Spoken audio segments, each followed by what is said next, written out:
ఈ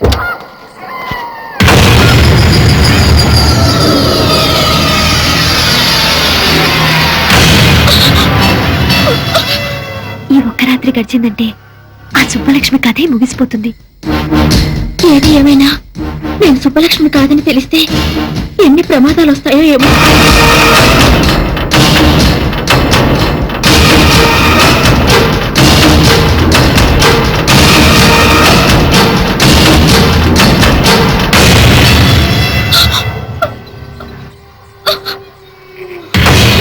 ఇక్కడ అగరబత్తులు లేవు, చితిమంటల పొగల తప్ప. మనకిష్టమైతే ప్రతి సమాధి పట్టెమంచంలా వాడుకోవచ్చు. ఇక్కడ బ్రతికున్న మనుషులు ఎవ్వరూ లేరు మనం జరపబోయే శృంగారాన్ని తొంగి తొంగి చూడటానికి. ఈ శ్మశానం చూడు, నా జీవితంలో ఎంత ప్రశాంతంగా ఉందో. ఏంటలా చూస్తున్నావు? మన శోభనానికి ఈ ప్రపంచంలో ఇంతకన్నా అందమైన చోటు మరొకటి దొరకదు. కమా కమా, భయపడతానే? నా సుబ్బలక్ష్మి భయపడతావు. నాతో రమ్మంటే నరకానికైనా వస్తుంది. ఎందుకు నన్ను మోసం చేశావు? ఎందుకు సుబ్బలక్ష్మి పేరు చెప్పి నన్ను పెళ్లి చేసుకున్నావు? చెప్పు. నీ మోసం తెలిసి నేను ఇక్కడ తీసుకొచ్చాను. ఎందుకో తెలుసా? ప్రేమ లేకుండా రెండు శరీరాలు శృంగారం చేసుకున్నాయంటే అవి శరీరాలు కావు, శవాల కింద లెక్క. అందుకే ప్రేమ లేని మన శృంగారం ఈ శ్మశానంలో జరగాలని నేను ఇక్కడ తీసుకొచ్చాను. కమా కమా.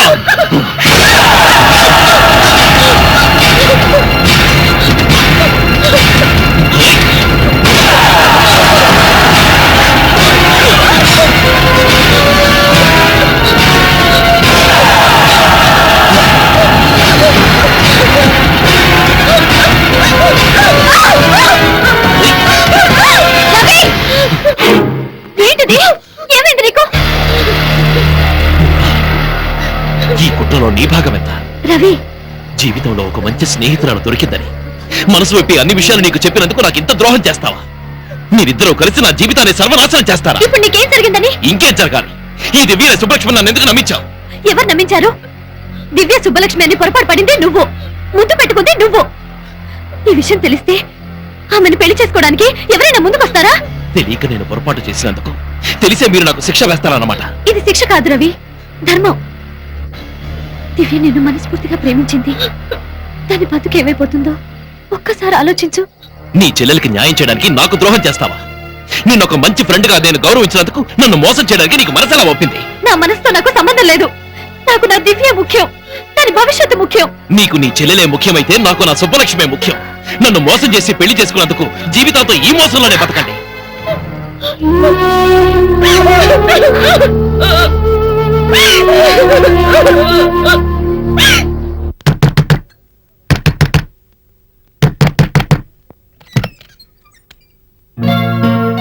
రవి, నువ్వా? కోటి, ఆ రోజు సుబ్బలక్ష్మి అనే అమ్మాయి మన ఆఫీస్కి వచ్చిందని చెప్పావు కదా? సుబ్బలక్ష్మి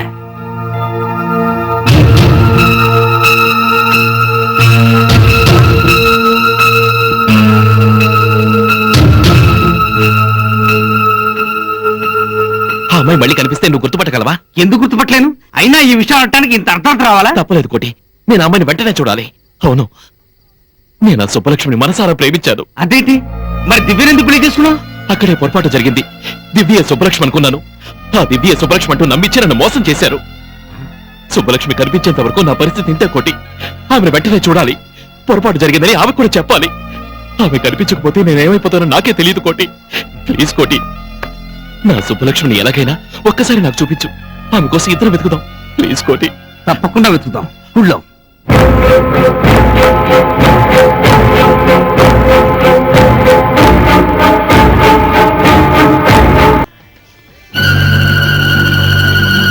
రవి, అదిగో నీ సుబ్బలక్ష్మి.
ఆటోలో సుబ్బలక్ష్మి వెళ్తుంది.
సుబ్బలక్ష్మి ఇక్కడే ఉంది.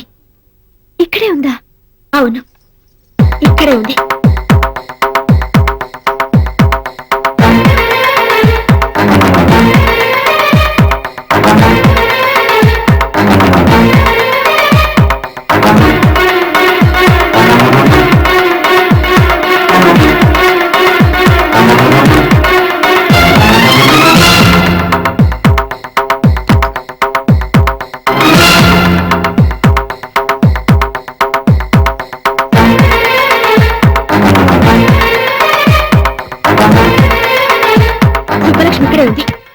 అది ఆటోలో వెళ్తుంటే నేను ఫాలో అయ్యాను.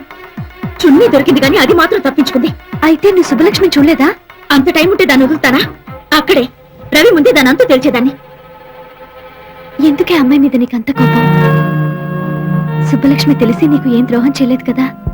తెలిసి చేసినా తెలియక చేసినా నా రవి నాకు దూరం చేసింది.